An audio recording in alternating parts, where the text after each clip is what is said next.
I'm Joel Miller, And I'm Jamie Bennett. and this is Bad Books of the Bible. It's a podcast about a collection of books with a curious pedigree and an even stranger legacy.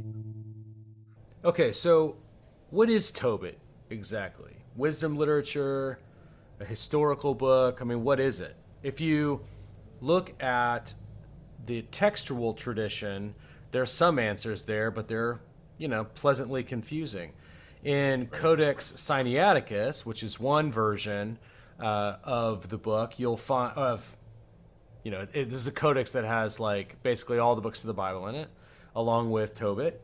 It's placed along with Tobit is placed along with the historical books. Mm-hmm. But if you look at Codex Vaticanus, another one of those, what's called a pandect Bible, a Bible that rarely for the time, obviously all of us walk around with Bibles with all the books in them now. Back then, that was not the norm. But Codex Vaticanus has Tobit in the wisdom books. Mm-hmm. So Right. which is it, a history book or a wisdom book? I mean, the answer is kind of neither. Sure. Scholars these days would say this is like a novella. This is a historical romance. This is a book that has references to historical characters or a historical setting, but this has been fictionalized. However, there is a strong current of like the vibe of wisdom literature in it because of things like the admonition of Tobit to Tobias, like we talked about last time. There's echoes of Proverbs there. There's echoes of the book of Sirach in there. This is the kind of like moral and ethical world in which Jesus and the apostles would have been totally at home. So I know for me, Joel, I've wondered this about not just Tobit, but other books of the Old Testament. And I've wondered how much a strict historicity is really required anyway. Um, you know, I don't know the answer to that. I was raised in a very, Bible Christian context where it was important to us, the age of the earth had to be young, that these figures had to have actually lived historically for certain as many numbers of years as were stated and all of that. Now, of course, the deeper I've gotten into Orthodox tradition, the more I realize that it's not so simple. And also modern scholarship comes in as well, and I think complicates things a little bit in trying to sort out which things are a story for the purpose of wisdom or a story that is also based in tangible history. I don't know. How do you wrestle with that? Normally, I think about it in terms of the way the fathers speak about it, and I don't mean in specific instances. That may be true and it may be useful. I think the fathers approach tricky passages with a lot of flexibility, and they look at them through the lens that this must be in a sense true, but in what sense is it true? And they are fairly flexible in the way that they read certain passages. And it's not uncommon at all to find allegorizing or spiritual, say, metaphorical reads on stories Yeah. that are difficult to process in terms of the actual, like, say, by the book history. Right. Obviously, at the time these books were being written, modern historiography was not a thing. Right. So, It's a different way of relating to it. totally. They are working in a lot of cases. If you're going before a book like Tobit is happening in a culture that writes stuff. But earlier books were happening in times where people weren't writing stuff. And so Yeah. those books were orally inherited, and they show the embedding of the kind of ways people construct stories that are living in oral cultures. Right. They're rounding up numbers. They're using big numbers. They are arranging things for memory, not just for the sake of accuracy. And there's nothing wrong with that. That's just a means of communication. Just like modern historiography is just a means of communication. Right. The question is, what's being communicated? And the fathers seem to be, again, much more keen on the you can call it moral application, spiritual application Right. of the text than the exact historical details. No, I totally agree. And what jumps out at me with Tobit on this question is that, it kind of almost misses the point, because I think ultimately Tobit is situated as wisdom literature. And that comes out as the book goes on. The author didn't simply sit down to write a history. He had a purpose. He had a goal. Yep. And this is why this book is so widely loved and revered. Even Martin Luther, who didn't see it as full-on scripture, he called it very beautiful, wholesome, and useful. So, even he saw a use for Christians to read this book and apply it to their lives, because there's wisdom in it. The purpose of this wisdom literature, especially as it spread through this period, was to essentially help orient a Jewish people that have lost their orientation, which is to say the temple. They have been through the diaspora, spread through the world. The temple is now being rebuilt, but you have Jews everywhere, and they're not able to get to the temple. You don't have necessarily anywhere near like the normal rhythms of religious life being observed in a way that would have been ideally done. And so books are essentially beginning to take the place of some of that observance. Books are a support to that observance in lieu of being able to be at the temple, for instance. And so when you have Jews who are spread throughout the Mediterranean and beyond, they need other touch points, and books become that, particularly wisdom literature, particularly books like Tobit. And what these books do, what this literature does, is it gives Jews a defense, in a sense, against Hellenism, against the dominant Greek culture. When you look at, for instance, the book of Ecclesiastes, there is almost a mocking derision of human wisdom. It is parading before the reader this idea that human wisdom will fail. Only God's wisdom is real, and only God's wisdom is profitable. That is not a message that's out of a context. That's a message that's delivered in the context of a people whose neighbors don't think like they do. Right.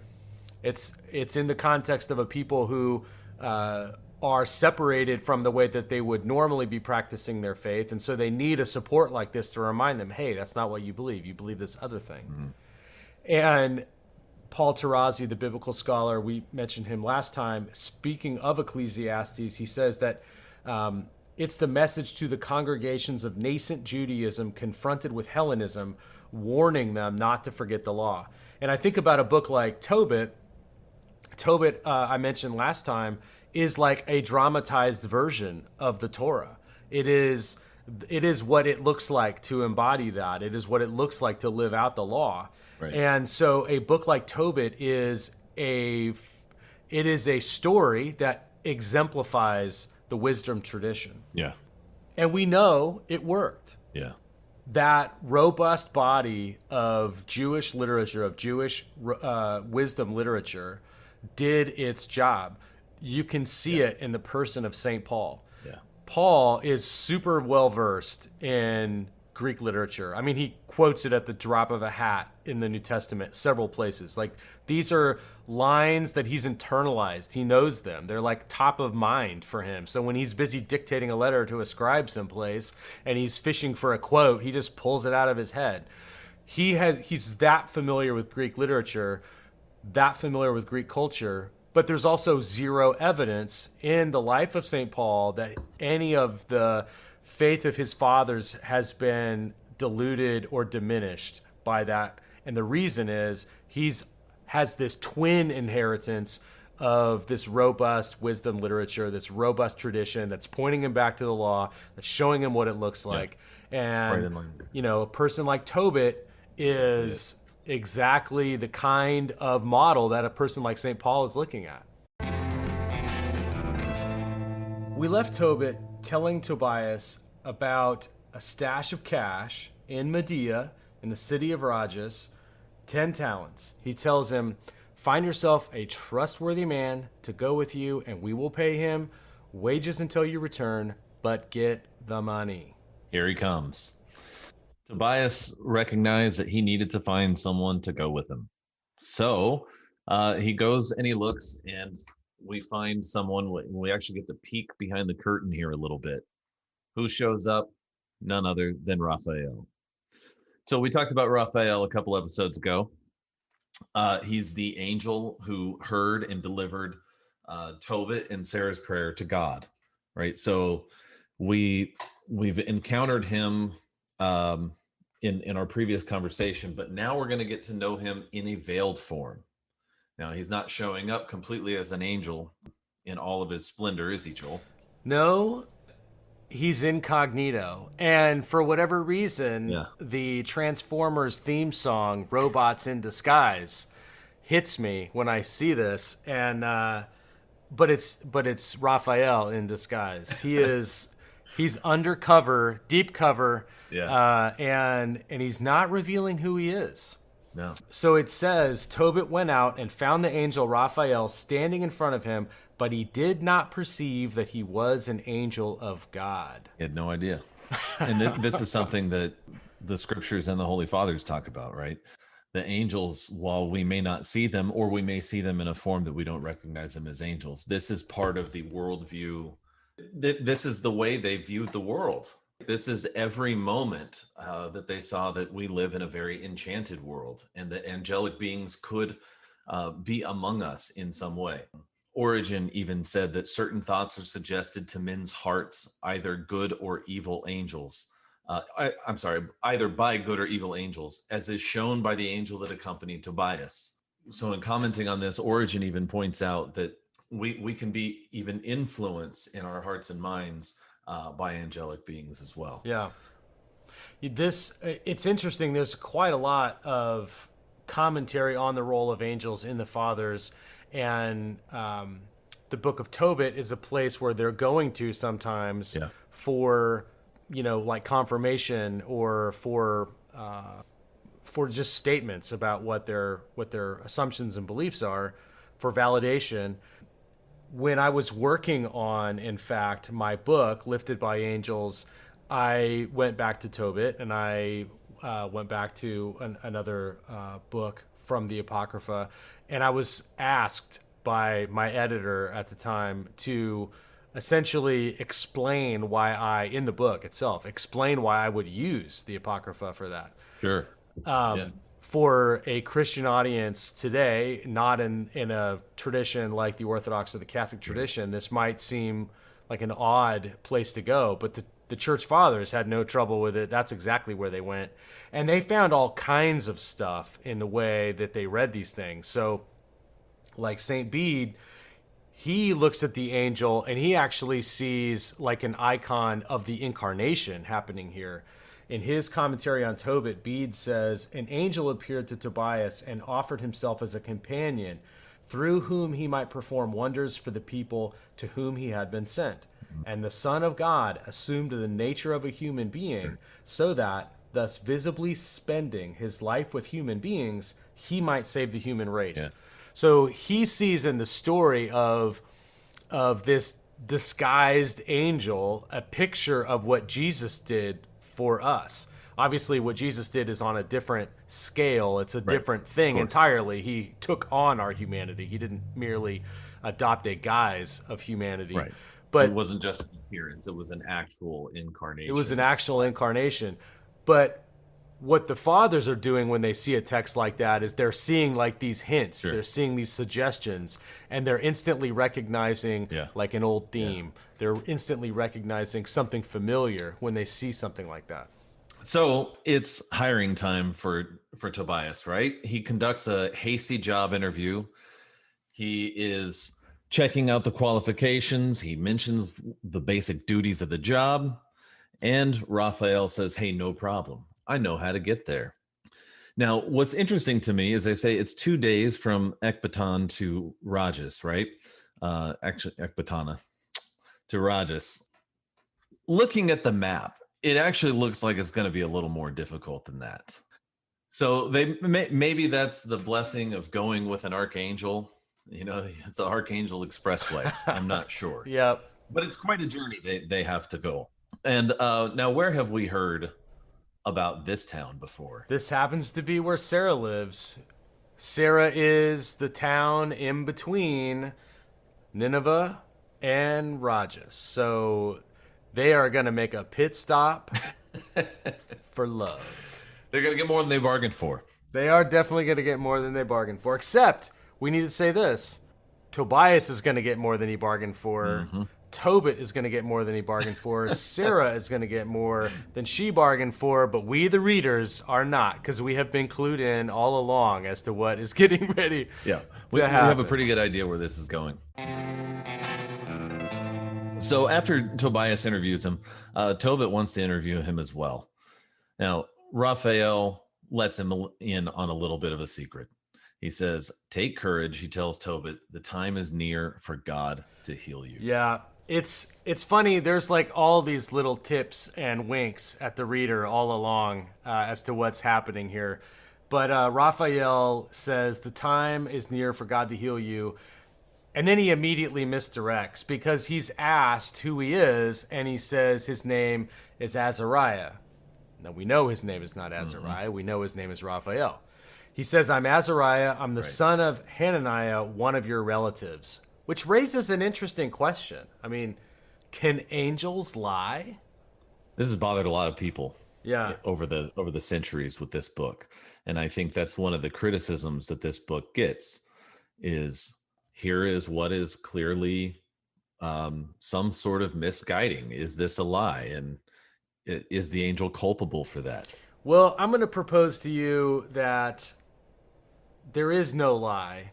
There is just a clever wink, because it turns out that the name Azariah means the Lord helps. Mm-hmm. And that's about what is getting ready to happen. And in a sense, the truest response is that his name is Azariah.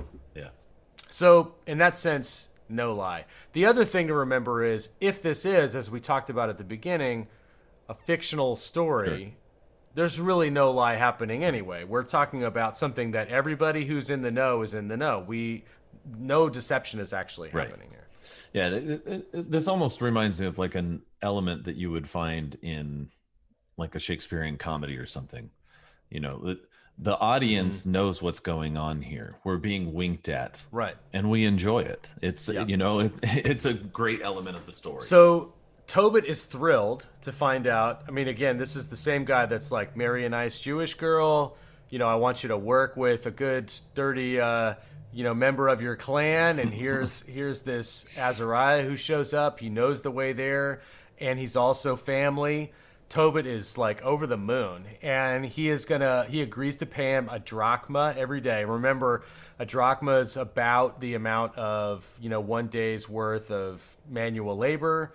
He's got 6,000 drachma in the form of 1 talent down the road, and he's got 10 talents. So he's got 60,000 talents down the road, and he's going to pay him a drachma a day to help him go get it. And Raphael says, "We shall leave in good health and return to you in good health, because the way is safe." So another spot where I think there's a little bit of a winking going on in the text is when he says, "Go with this man. God who dwells in heaven will prosper your way, and may his angel attend you." So there's another wink right there that there is an angel actually attending him. Right. Now, this also reminded me of there's a Russian saying, often a very pious phrase that Russians will often use, where they will say, "May your guardian angel go with you."